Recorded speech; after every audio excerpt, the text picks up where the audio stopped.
طيبة يا دوا العيانة اشتقنا لك والهوى نادانا والهوى نادانا يا طيبة. Dans un instant, votre émission Prêche islamique, je veux comprendre l'islam.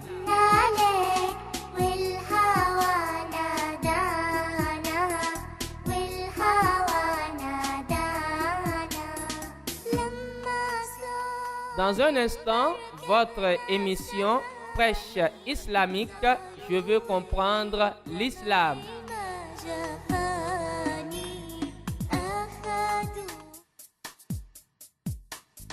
يا طيبة يا طيبة يا دوا العيانة اشتقنا لك والهوى نادانا والهوى نادانا يا طيبة. أعوذ بالله من الشيطان الرجيم.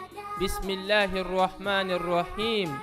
الحمد لله رب العالمين والصلاة والسلام على رسول الله سيدنا محمد وعلى آله وأصحابه أجمعين. Chers frères et sœurs en islam, suivez désormais sur les ondes de la radio Nour votre émission Prêche islamique. Je veux comprendre l'islam. Tous les lundis de 17h à 18h, une émission animée par les imams Sharaf et Sherif Din, missionnaires islamiques. Merci de rester toujours connectés. Wassalamu alaikum wa rahmatullahi wa barakatuh. أعوذ بالله من الشيطان الرجيم. بسم الله الرحمن الرحيم. الحمد لله رب العالمين والصلاة والسلام على رسول الله سيدنا محمد وعلى آله وأصحابه ومن تبعهم بإحسان إلى يوم الدين. أما بعد، فيقول الله سبحانه وتعالى في القرآن الكريم: وذكر فإن الذكر تنفع المؤمنين. وقال الله تعالى أيضا: إن عدة الشهور عند الله 12 شهرا في كتاب الله يوم خلق السماوات والأرض منها 4 حرم ذلك دين القيم فلا تظلموا فيهن أنفسكم صدق الله العظيم. وقال النبي صلى الله عليه وسلم: لكل شيء طريق وطريق الجنة العلم. مستمعون الكرام في كل مكان، السلام عليكم ورحمة الله وبركاته. وعليكم السلام ورحمة الله وبركاته. Louange et remerciements à Allah Azza wa Jal, le tout miséricordieux et le très miséricordieux, l'infatigable et l'inégalable. Paix et salut d'Allah au bienfaiteur permanent, le messager de Dieu, Muhammadou sallallahu alayhi wa sallam. Nous témoignons qu'il n'y a point de Dieu à adorer en dehors d'Allah et que Muhammadou sallallahu alayhi wa sallam est son messager et son envoyé dans le monde entier pour nous propager la bonne nouvelle qu'est l'islam. Quiconque est guidé par Allah subhanahu wa ta'ala n'a point d'égarement, et quiconque s'égare n'a point de guide. Que la paix, et le salut d'Allah soit sur toute la famille et proche du prophète Mohammed sallallahu alayhi wa sallam. Également, que la paix et le salut d'Allah soient sur tous ceux qui sont sur le chemin de l'islam jusqu'au jour du jugement dernier, le jour de la rétribution, le jour où il n'y aura aucune miséricorde à attribuer sauf celle que Dieu distribuera à ceux qui se sont véritablement soumis à ses principes et bases. Frères et sœurs en islam, auditeurs et auditrices de la radio Nour, Allahu Azza wa Jal, en qui sa grâce et miséricorde sont immenses, n'a jamais voulu châtier ses créatures. C'est pourquoi il a mis de l'ordre dans toutes choses. Nous devons nous soumettre aux principes de Dieu. Nous n'avons pas le droit de changer quoi que ce soit dans les principes et lois établis par Allah. Sur ce, Allah nous informe qu'après notre existence sur cette terre, nous allons tous rendre compte des œuvres accomplies et chacun sera récompensé sur ce qu'il a fait dans ce bas monde. Celui ou celle qui écoute la parole d'Allah et l'applique de la meilleure des façons sera éloigné de l'enfer. Et quiconque est éloigné de l'enfer et est admis au paradis a certes réussi. Celui ou celle qui réussit ce jour devant Allah est déjà sauvé. Alors, ne soyons pas tentés par la petite jouissance de ce bas monde jusqu'au point où nous n'allons pas nous soumettre aux principes de Dieu. Qu'Allah nous compte parmi les habitants du paradis. Allahumma amin. Très chers serviteurs de Dieu, notre sujet d'aujourd'hui sera titré Fadlu Shahari Rajab, ce qui signifie les mérites du mois de Rajab. Allah exalté soit-il, crée ce qu'il veut et choisit parmi ses créatures celle qu'il veut. Dans sa sagesse infinie, il a donné à certains mois plus de mérite qu'à d'autres. C'est ainsi qu'il a choisi les mois sacrés et les a caractérisés par des vertus et des privilèges considérables. Rajabu shahrun azimun min al-ashhuril hurumil idham allati amara Allah subhanahu wa ta'ala bita'azimiha. Le mois de Rajab, le mois dans lequel nous sommes, est un mois important parmi les splendides mois sacrés dont Allah le Très-Haut a ordonné de le glorifier. Wal iltizami fiha akthar bidinihi wa shar'ihi wa ijlaliha. Allahu Akbar. L'obligation des musulmans dans ce mois sacré consiste à prendre à bras le corps les œuvres d'adoration et de suivre les lois établies par Dieu, à savoir ne pas mener la lutte dans ce mois sacré, éviter l'injustice, éviter la désobéissance à Allah. Nous devons aussi honorer ce mois en lui accordant une importance particulière dans le but de se rapprocher de notre Seigneur Allah subhanahu wa ta'ala, créateur des cieux et de la terre.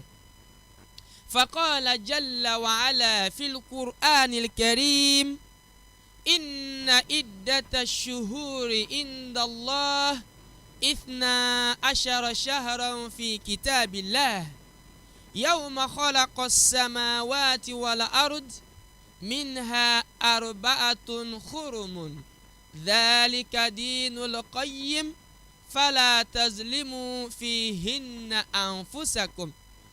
Chapitre 9, verset 36, Allah nous dit dans le glorieux Coran: le nombre de mois auprès d'Allah est de 12 mois dans la prescription de Dieu. Le jour où il créa les cieux et la terre, 4 d'entre eux sont sacrés. Telle est la religion droite.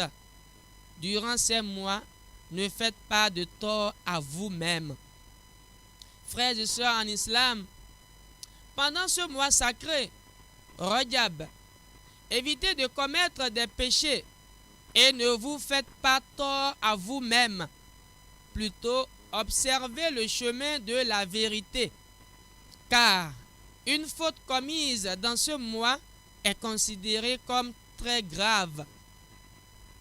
Le grand savant Qatada a dit: toute injustice commise pendant les mois sacrés est plus grave que celle commise dans les autres, bien que toute injustice constitue un grand péché. Dieu a choisi de préférence certains êtres parmi les créatures, des messagers parmi les anges et les humains, les formules de sa glorification parmi les paroles, les mosquées sur la terre, les mois sacrés et Ramadan parmi les mois de l'année, le vendredi parmi les jours de la semaine et la nuit du destin parmi les autres nuits. Respectez donc tout ce que Dieu a déclaré sacré. Que ceux qui sont doués de raison et perspicacité observent ces enseignements. Le mois sacré, sinon les mois sacrés sont au nombre de 4. Les mois sacrés sont au nombre de 4, à savoir Zulqa'da, qui correspond au 11e mois de l'année lunaire, Zulhijja, qui correspond au 12e mois de l'année lunaire, Muharram, qui correspond au 1er mois de l'année lunaire, et puis enfin Rajab, le mois dans lequel nous sommes, qui est le 7e mois de l'année lunaire. Parmi ces 4 mois sacrés, 3 se succèdent et un isolé, et ceci dans le but de fixer aux hommes les moments du pèlerinage et de la visite pieuse. Zulqa'da, le mois qui précède celui du grand pèlerinage, était déclaré sacré parce que les hommes n'y combattaient pas. Zulhijja est le mois du pèlerinage où les gens s'occupaient des formalités pour accomplir les rites du pèlerinage. Muharram, le 1er mois, était aussi sacré afin de permettre aux pèlerins de regagner leur pays. Quant à Rajab, le 7e mois, qui se situe au milieu de l'année lunaire, était consacré à la visite de la maison pour faire la Umrah et donner à ceux qui arrivaient des régions lointaines de la presqu'île arabique le temps de faire cette visite en pleine sécurité. Allahu Akbar. Wa innal wajiba alal muslimi an yarifa qadra hadha ash-shahr al-haram لأن معرفته وتعظيمه هو دين القيم أي المستقيم الذي لا إوجاج فيه ولا ضلال. Certes, il est obligatoire pour le musulman de reconnaître la grandeur de ce mois auprès de Dieu, car la reconnaissance de ce mois ainsi que sa splendeur est la religion de droiture qui n'a ni doute ni égarement. كما يجب عليه أن يحذر من المعصية فيه فإنها ليست كالمعصية في غيره بل المعصية فيها أعظم والعاصي فيه آثم. De même, il est obligatoire pour tout musulman de prendre ses précautions pour éviter de commettre les péchés durant ce mois. Certes, ce mois ne ressemble pas aux autres mois dans lesquels les hommes commettent des péchés, car commettre les péchés pendant ce mois sacré, Rajab, fait partie des plus grands péchés. Celui ou celle qui sera tenté de commettre des péchés dans ce mois sera compté parmi les grands pécheurs. Wal iyazu billah, qu'Allah nous en préserve. Allahumma amin. Kama qala subhanahu wa ta'ala yas'alunaka ani shahril harami qitalin fihi qul qitalun fihi kabirun. Comme Allah l'exalté a dit dans le Saint-Coran, chapitre 2, verset 217, Allah s'adressa à son noble messager Muhammadou sallallahu alayhi wa sallam en lui disant: il t'interroge sur le fait de faire la guerre pendant les mois sacrés. Dis, y combattre est un péché grave. Wal amalu salihu wal ajru a'zam. Eh bien, dans ce mois sacré, le musulman doit prendre à bras le corps l'accomplissement des bonnes œuvres, car en cela, il aura une très forte récompense. فيستحب للمسلم في هذا الشهر الإكثار والمواظبة كما ثبت في سنة في سائر الأيام من نوافل الطاعات من صلاة وصيام وصدقات وغيرها من القربات مع المحافظة على الفرائض والواجبات. Allahu Akbar. Nous voulons pour le musulman qui se trouve dans le mois sacré Rajab d'accomplir de multiples œuvres d'adoration tous les jours, comme cela a été rapporté dans les enseignements du prophète Muhammad sallallahu alayhi wa sallam, comme l'accomplissement des prières surérogatoires, les jeûnes surérogatoires, les aumônes, ainsi que d'autres bonnes œuvres différentes de celles précitées, pouvant permettre aux fidèles musulmans de se rapprocher de son Seigneur tout en accomplissant son devoir et en respectant les obligations divines. À titre d'exemple, accomplir les 5 prières quotidiennes aux heures fixes. ولهذا قال الإمام النووي رحمه الله في شرح صحيح مسلم.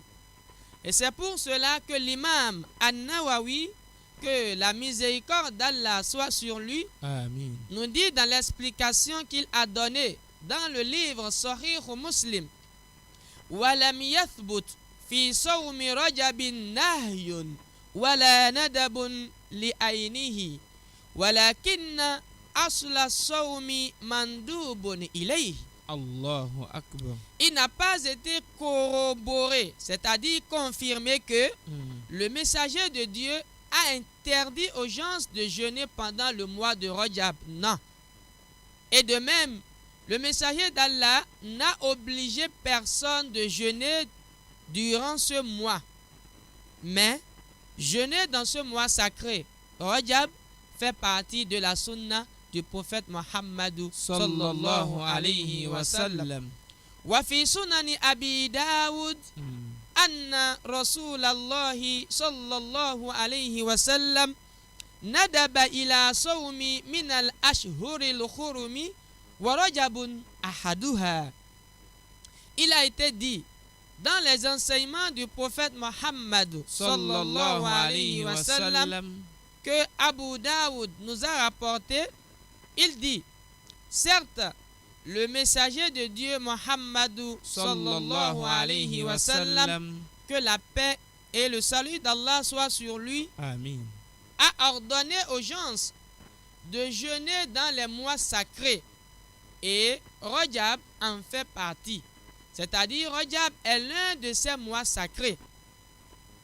ذهب جمهور العلماء من الحنفية والمالكية والشافعية وبعض الحنابلة إلى استحباب الصيام في شهر رجب كما يستحب صيام باقي الأشهر الحرم وهي محرم وذو القعدة وذو الحجة.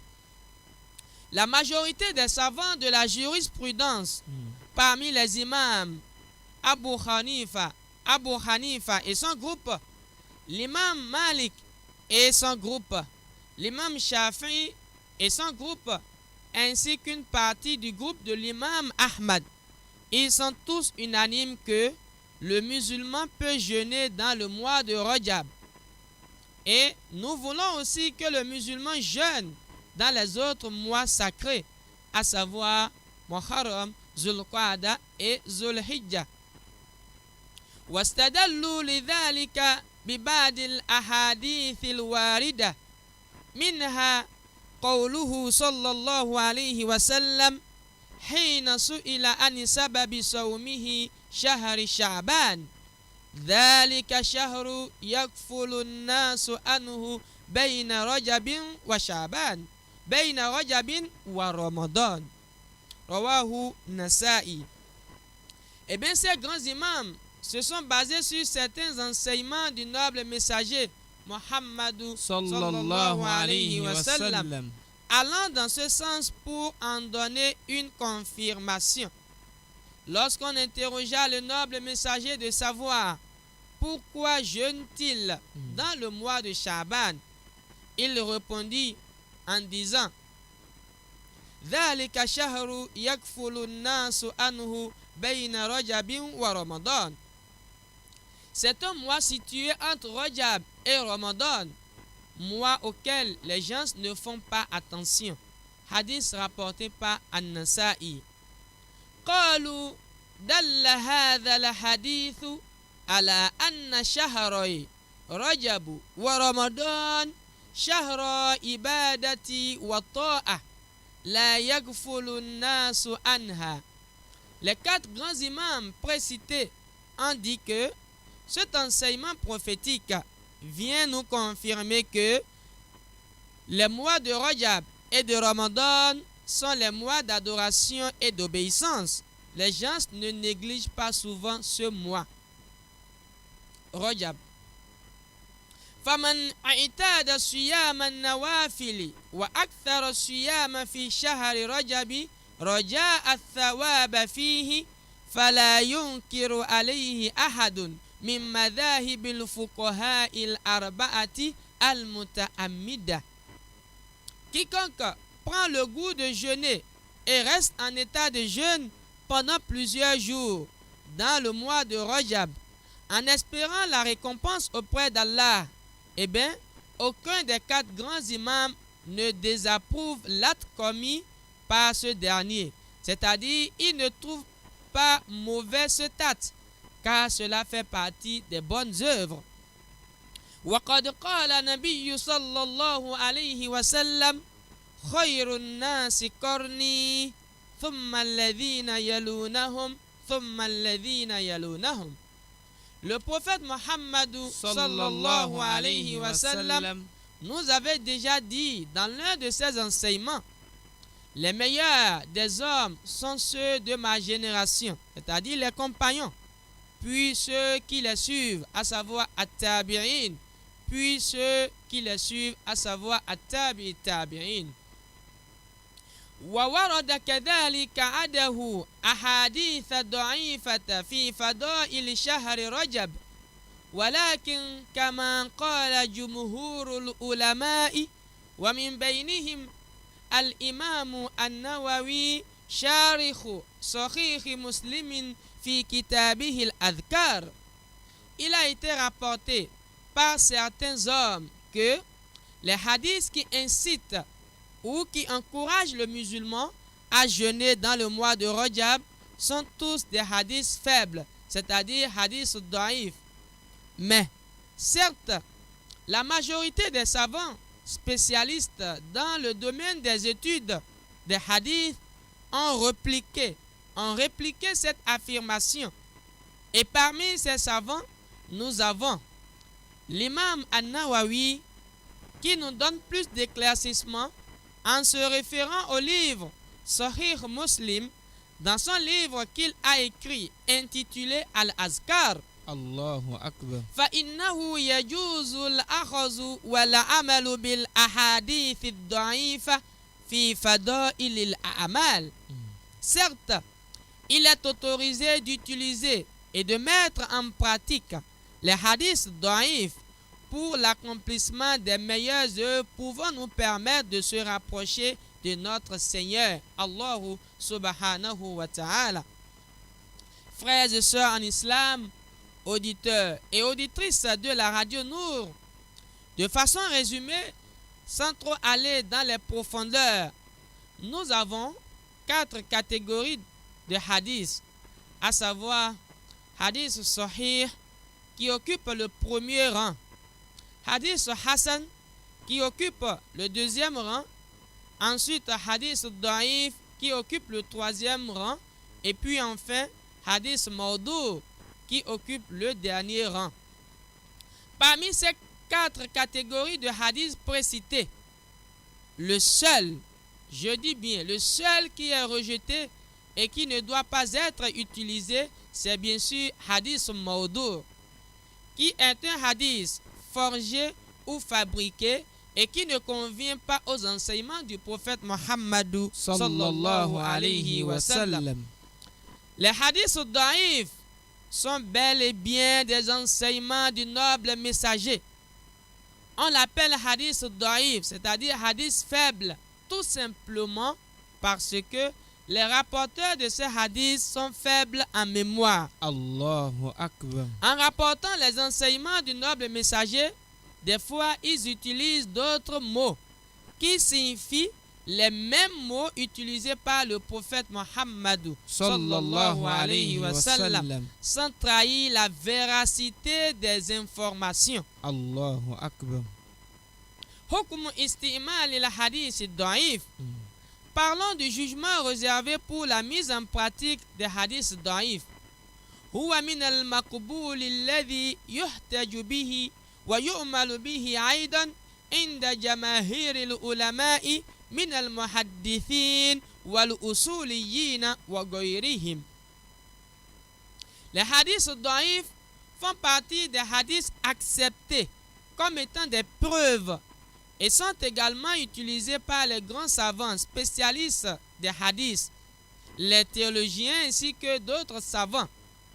إذا وردت الأحاديث الضعيفة من طرق متعددة فيقوي بعضها بعضا فتكون على مرتبة الحسن لغيره أو ارتفعت إلى مرتبة الحسن لغيره. Si les hadiths daïfs sont rapportés par plusieurs chaînes de transmission, alors ils se renforcent l'un et l'autre pour devenir un hadith hassan.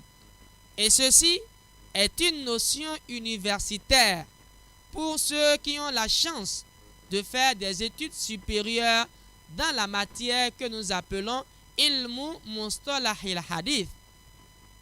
Et bien dans cette matière, on enseigne aux étudiants que hadith daïf ajouté à un autre hadith daïf équivaut à un hadith hassan. Allahu Akbar. À quand utilise-t-on maintenant les hadiths daïfs? Une très belle question qui mérite d'être posée. On utilise les hadiths daïfs pour traiter un sujet ou pour prêcher la parole d'Allah dans le cas où il n'y a ni un hadith sahih ni un hadith hassan qui traite ce sujet. C'est le cas par exemple du 4e verset dans le glorieux Coran, chapitre 4, où Allah nous dit: Qala Allah Ta'ala fil Qur'an al-Karim, fankihu ma taba lakum minan nisa'i mathna wa thulatha wa ruba'. فإن حفتم ألا تعدلوا فواحدة أو ما ملكت أيمانكم ذلك أدنى ألا تعولوا. Eh bien Dieu nous dit: épousez 2 ou 3 ou 4 femmes à votre convenance parmi les femmes qui vous plaisent. Mais si vous craignez de n'être pas juste avec elle. Si vous craignez de n'être pas juste avec celle-ci, alors une seule que vous possédez. Cela afin de ne pas aggraver votre charge de famille.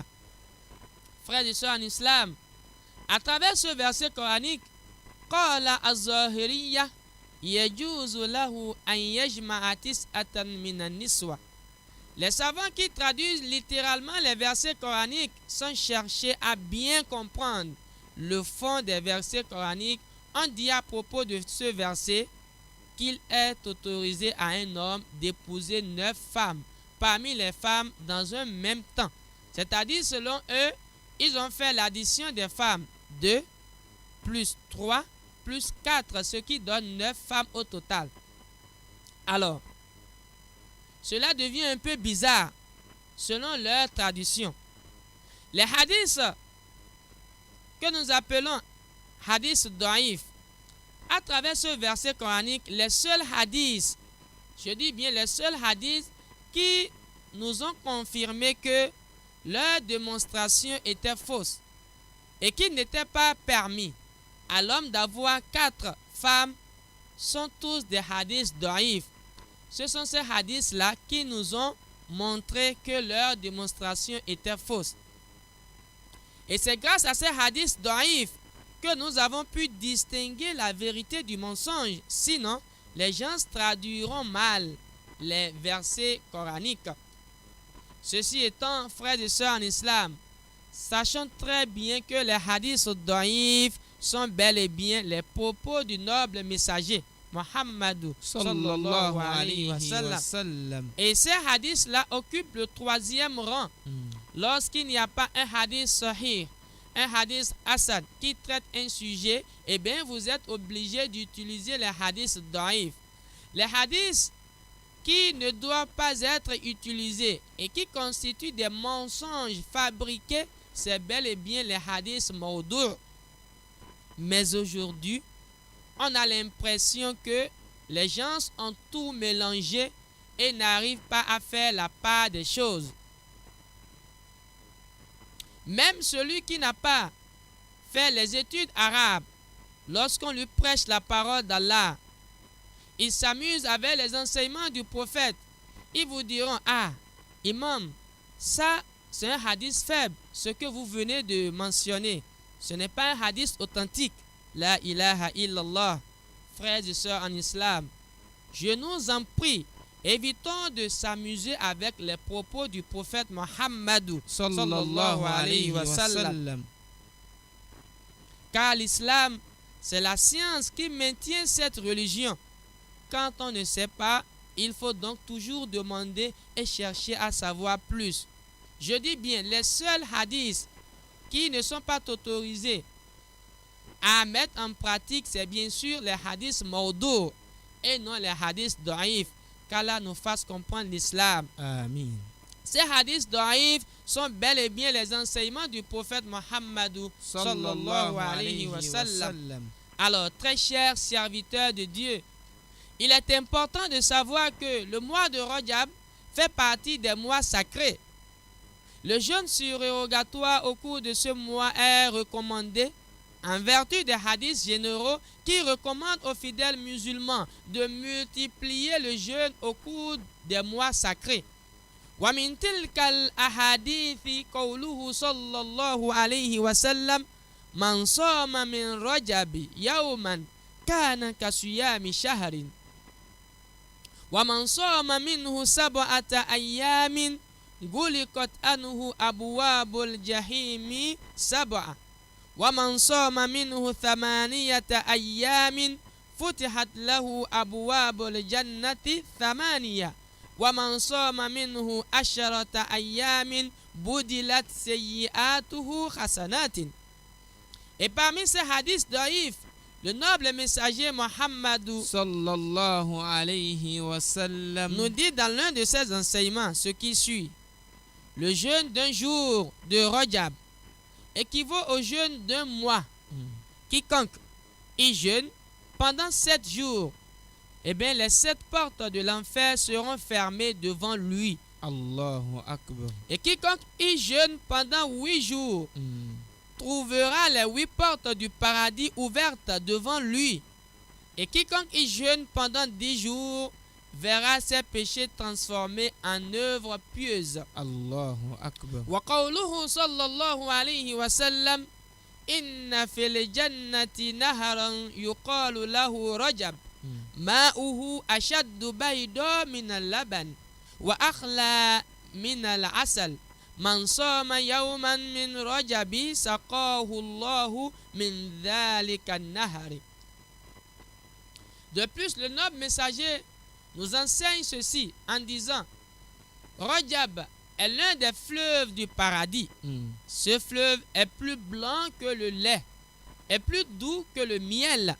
Quiconque jeûne un jour du mois de Rajab, Dieu l'abreuvera de ce fleuve. Allahu Akbar. Ceci étant, frères et sœurs en islam, auditeurs et auditrices de la radio Nour, eh bien, le mois de Rajab a plusieurs mérites. Il revient alors aux musulmans de profiter ou de bénéficier de ces mérites pendant qu'il est dans ce mois sacré, Rajab.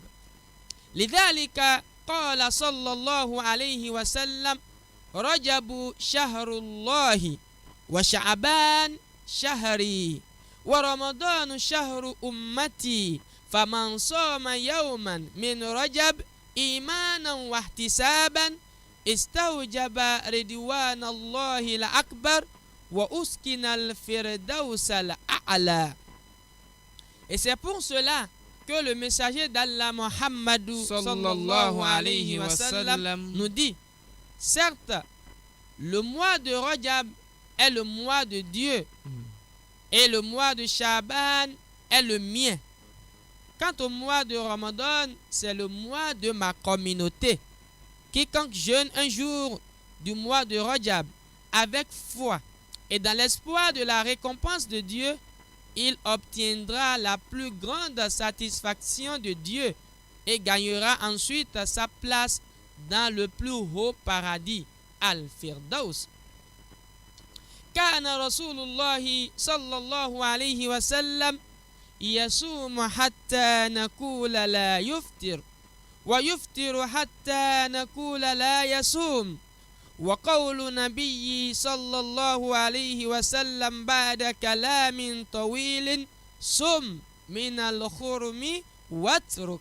Allahu Akbar. Le messager d'Allah, Muhammad, Sallallahu alayhi wa sallam. bénédiction et salut d'Allah sur lui, nous dit qu'il jeûnait au point que nous disions qu'il ne romprait plus son jeûne.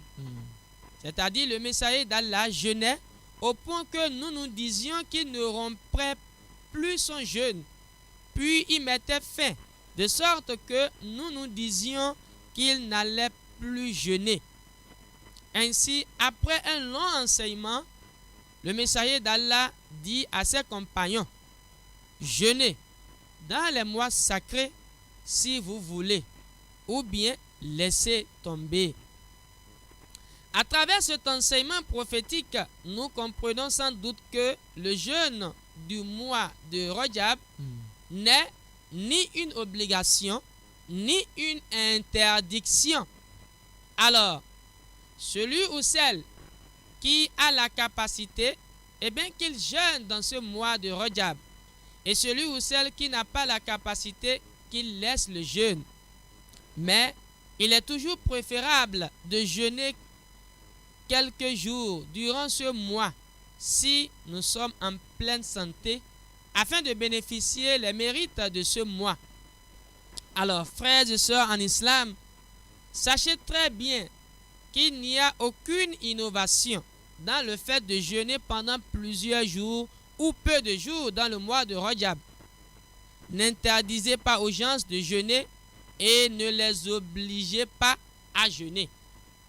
لأن رسول الله صلى الله عليه وسلم بعد كلام طويل قال صم من الخرم واترك. Car le messager de Dieu, Muhammad sallallahu alayhi wa sallam, après un long enseignement, a dit à ses compagnons: jeûnez dans les mois sacrés ou bien abstenez-vous. Alors, nous savons très bien que parmi ces 4 mois sacrés, le mois de Rajab y figure. Ceci étant, frères et sœurs en islam, toutes les bonnes œuvres que le musulman peut accomplir, taqarruban ilallah, dans le but de se rapprocher de son Seigneur, à savoir les jeûnes surérogatoires, les aumônes, les nawafil, c'est recommandé à condition qu'il accomplisse ces bonnes œuvres uniquement à Allah, pas à d'autres créatures. Fahadha hiya li-ibada. C'est ça ce que nous appelons l'adoration. Il n'y a aucune innovation dans l'accomplissement de ces actes. Nous ne pouvons pas définir al-bid'a, l'innovation, comme étant ce que le messager d'Allah n'a pas fait. Non. Même les compagnons en leur temps n'ont pas pu trouver la vraie définition à l'innovation. La bid'a ou l'innovation, c'est une autre religion. Je dis bien, c'est une autre religion en dehors de l'islam, détestée par Allah et qui vise à changer les lois établies par Dieu, plus précisément les 5 piliers de l'islam. Lorsque vous constatez que quelqu'un a commencé par changer, alors les 5 piliers de l'islam, c'est ce dernier qui a innové. Et d'ailleurs, l'innovation ne peut pas entrer dans l'islam. Automatiquement, quand il y a innovation, eh bien, on fait en même temps le constat. Frères et sœurs en islam, auditeurs et auditrices de la radio Nour, le musulman par exemple, qui jeûne de façon volontaire ou accomplit un certain nombre de nawafil pour Allah, non pas pendant les moments interdits, alors ce dernier n'est pas un innovateur. Il se rapproche de son Seigneur par les actes d'adoration. Et c'est pour cela que le grand savant Ibn Taymiyyah, Sheikhul Islam, en nous définissant l'adoration, il a dit Al-ibada ismun jami'un likulli ma yuhibbuhu Allah wa yardah min al-aqwali wal a'mal az-zahira wal batina. L'adoration est un mot qui regroupe tout ce qu'Allah aime, tout ce qu'Allah aime et tout ce qui le satisfait par les paroles et les actes, qu'ils soient apparents ou cachés. L'essentiel est que le serviteur fasse attention pour ne pas modifier les 5 piliers de l'islam. Allah le Très-Haut aime voir ses serviteurs accomplir en plus des œuvres obligatoires les œuvres surérogatoires. An Abi Hurayrata radiyallahu anhu qala Rasulullahi sallallahu alayhi wa sallam inna Allah ta'ala qala man aada li waliyan faqad adhantuhu bil harbi wa ma taqarraba ilayya abdi bi shay'in ahabba ilayya mimma iftaradtu alayhi wa ma yazalu abdi yataqarrabu ilayya bin nawafil hatta uhibbahu fa iza ahbabtuhu kuntu sam'ahu alladhi yasma'u bihi wa basarahu alladhi yubsiru bihi wa yadahu allati yabtishu biha wa rijlahu allati yamshi biha wa in sa'alani a'taytuhu wa la in ista'adhani la u'idhannahu. Allahu Akbar. Eh bien, Abu Huraira qu'Allah l'agré a dit, le messager de Dieu Muhammadou Sallallahu alayhi wa sallam a dit que Dieu l'exalté lui-même dit je déclarerai la guerre à quiconque se montre hostile à un de mes élus. Tout ce par quoi mon serviteur se rapprochera de moi. Il n'en est aucun qui me soit agréable que l'accomplissement des devoirs que je lui ai prescrits. Mon serviteur ne cesse de se rapprocher de moi par les prières surérogatoires jusqu'à ce que je l'aime. Et quand je l'aime, je serai son oreille avec laquelle il entendra, son œil avec lequel il verra, sa main avec laquelle il frappera et son pied avec lequel il marchera. Je lui accorderai s'il me demande et le protégerai s'il me demande refuge. Frères et sœurs en islam, auditeurs et auditrices de la radio Nour, alors ce hadith divin, c'est-à-dire ce hadith Qudus, nous montre que lorsque les serviteurs de Dieu accomplissent des actes surérogatoires sans modifier les 5 piliers de l'islam, alors il sera toujours l'ami sincère d'Allah. وعن معاذ بن جبل رضي الله عنه قال كنت رديف نبي صلى الله عليه وسلم على خمار فقال لي يا معاذ أتدري ما حق الله على العباد وما حق العباد على الله قلت الله ورسوله أعلم قال النبي صلى الله عليه وسلم لمعاذ بن جبل حق الله على العباد أن يعبدوه ولا يشركوا به شيئا وحق العباد على الله ألا يعذب من لا يشرك به شيئا. Allahu Akbar. Mutafakun Ali. D'après Muaz, fils de Jabal, qu'Allah l'agrée, il dit: j'étais monté en croupe derrière le prophète sur un âne quand il me dit: connais-tu le droit d'Allah sur ses serviteurs et le droit des serviteurs auprès d'Allah? Je dis: Allah et son messager en sont plus informés. Le messager d'Allah répondit à Muaz, fils de Jabal, en lui disant: le droit d'Allah sur ses serviteurs est de l'adorer sans rien lui associer, et le droit des serviteurs auprès d'Allah est de ne pas châtier ceux qui ne lui ont rien associé. Frères et sœurs en islam, auditeurs et auditrices de la radio Nour, en dehors des bonnes œuvres à accomplir à la vue du croissant, il est donc recommandé aux musulmans d'imiter le noble messager Muhammadou Sallallahu alayhi wa sallam. qui récitait l'invocation suivante à la vue du croissant du mois de Rajab en disant: Allahumma barik lana fi Rajab wa Sha'ban wa ballighna shahr Ramadan wa a'inna ala siyami wal qiyami wa hifzil lisani wa ghaddil basari wa la taj'al haddana minhu al-ju'a wa la atash. Je reprends une dernière fois cette invocation. À la vue du croissant, le noble messager a toujours l'habitude de lire cette invocation dans le mois de Rajab en disant: Allahumma barik lana fi Rajab wa Sha'ban wa ballighna shahr Ramadan wa a'inna ala siyami wal qiyami wa hifzil lisani wa ghaddil basari wa la taj'al hazzana minhu al-ju'a wa la atash.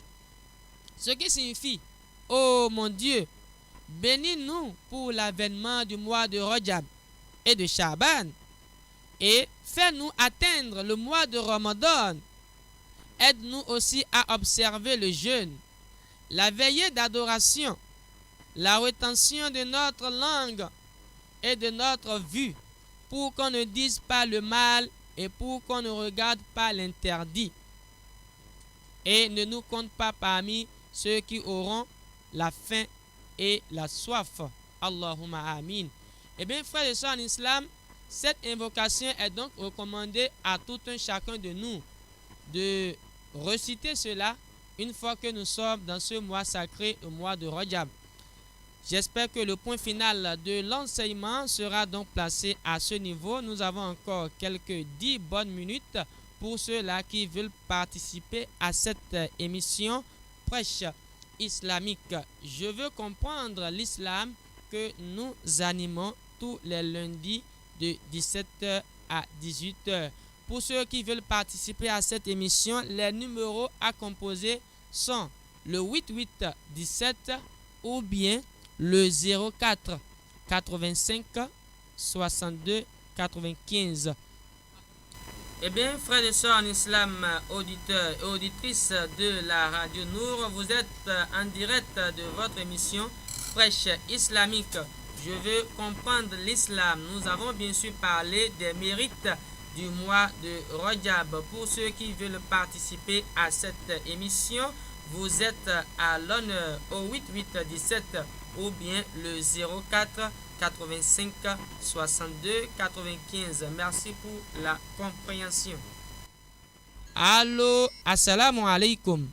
Oui, wa alaikum salam wa rahmatullahi wa barakatuh. Monsieur Badé Siaka. Oui, comment ça va mon frère? Alhamdulillah. Alhamdulillah. Tu as vérifié les crédits? Inch'Allah, oui, je l'ai reçu. Inch'Allah, vraiment, je suis content de vous. Naam. C'est Allah qui nous facilite. Allahumma amin. Allah qui nous donne la foi, la santé, la bonne personne, Inch'Allah. Allahumma amin.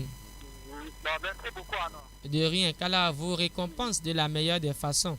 Amin, amin, ya Rabbana alamin. Naam. Salam alaikum. Wa alaykum salam wa rahmatullahi wa barakatuh. Merci infiniment à vous, monsieur Badé Isiaka, pour votre participation à cette émission. 88 17 ou le 04 85 62 95 sont toujours les numéros à composer. Allô, assalamu alaikum. Alors, Wa alaykum salam wa rahmatullahi wa barakatuh. On vous appelle comment? je m'appelle Diallo Mohamed. Diallo Mohamed. Vous nous appelez de quel quartier? De Nzanyo. Oui, nous vous recevons 5 sur 5. Pour vous faire le salam avec tous les auditeurs et tous les groupes de Oui. la radio et la télé. Naam. Qu'Allah vous récompense de la bonne manière. Et Allahumma amin. tous les musulmans, qu'Allah vous garde tout le temps avec vous. Amin. Pour que vous ne faites toujours ce presse pareil. Naam. Amin. Ce que je voulais savoir, dans ce mois de Rajab, il y a les jours précisés pour les jeunes ou bien il faut seulement que tu choisisses ce que tu peux? Non, il n'y a pas de jour précisé. Selon la capacité de chacun. Chacun n'a qu'à jeûner. Si vous pouvez faire 2 jours de jeûne, Masha'Allah. 10 jours de jeûne, Masha'Allah. 7 jours de jeûne, Masha'Allah. C'est selon la capacité. Merci beaucoup. Allahumma amin wa antum. Amin, amin. Eh bien, frères et sœurs, en islam, tout est bien qui finit bien. Nous vous remercions infiniment de nous avoir accordé une attention particulière pour cette émission Prêche islamique. Je veux comprendre l'islam que nous animons tous les lundis de 17h à 18h. Je témoigne ma profonde gratitude à mon très cher père, à Cheikh Issa Hussein Koublenou, qui fut et demeure toujours mon professeur dans les études arabes. يا طيبة يا دوا العيانة اشتقنا لك والهوى نادانا والهوى نادانا يا طيبة. C'était votre émission Prêche islamique. Je veux comprendre l'islam, animée par les imams Sharaf et Sherif Din, missionnaires islamiques.